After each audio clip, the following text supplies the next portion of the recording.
So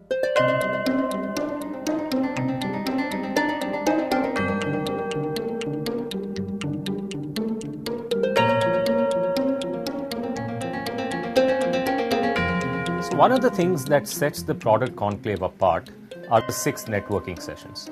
Now 3 of them are designed to help you grow your sales.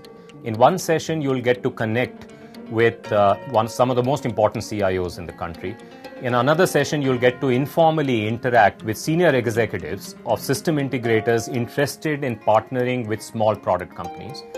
In the third session, you can discuss market expansion with our visiting country delegations. We have 3 other sessions that are focused on helping you grow the rest of the company. There is one session focused on VCs, another session focused on possible advisors that you can bring on board as your on your advisory board. This is often an area neglected by startups in the country.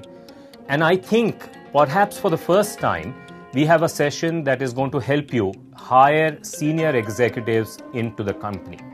This is really going to be interesting. We'll see how this plays out. I hope you will continue to interact with some of the ecosystem partners that are going to be there. We'll have TIE, Momo, HeadStart, Proto, and others there so that you can continue to grow your network over time. See you there.